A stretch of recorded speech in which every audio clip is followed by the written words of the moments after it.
গোলকগঞ্জৰ ৰায়পুৰত পথ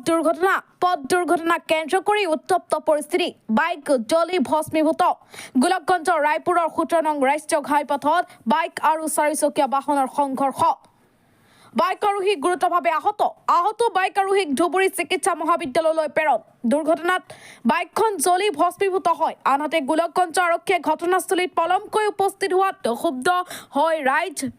ক্ষুব্ধ ৰাইজে ৰাষ্ট্ৰীয় ঘাইপথত অৱৰোধ কৰে অগ্নি নিৰ্বাপক বাহিনীয়ে উপস্থিত হৈ জুই নুমাবলৈ সক্ষম হয় যদিও বাইকখন সম্পূৰ্ণৰূপে ভস্মীভূত হয় গোলকগঞ্জৰ পৰা আব্দুল মুতালিফৰ ৰিপৰ্ট এনি এক্সপ্ৰেছ 30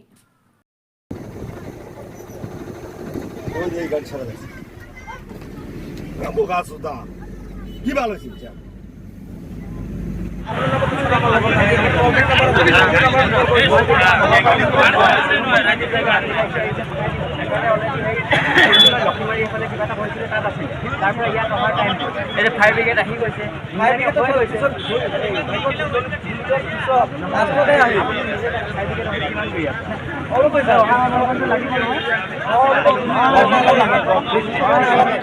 পনেরো মিনিট আগত এই দুখন গাড়ী খুন্দিয়া খাই এক্সিডেন্ট হয়ে এখন বাইক এখন চারিচকীয়া বাইকখন হঠাৎ জুই লাগি যায় থানাত খবর দেওয়া সত্ত্বেও থানার পৰা অহা নাই তাৰপিছত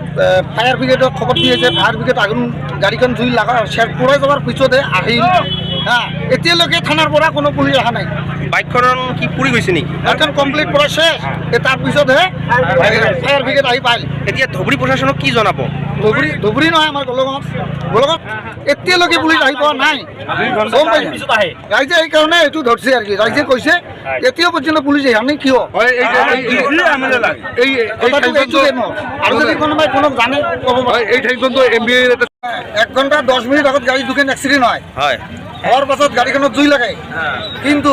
পুলিশের থানাত খবর দেওয়া পর্যন্ত এতিয়া পর্যন্ত পুলিশ আসি পাওয়া নাই ট্রাফিক দুইজন ট্রাফিক একটা আসি এনে কি কৰি আছে হইলে আগুন দিবে গাড়ীখন অল্প মাত্ৰ আসিল পৰা যাওয়াৰ পাছত এটা কি কথা হল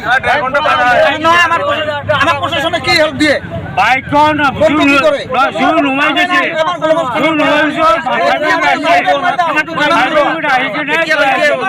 উপস্থিত হয় নাই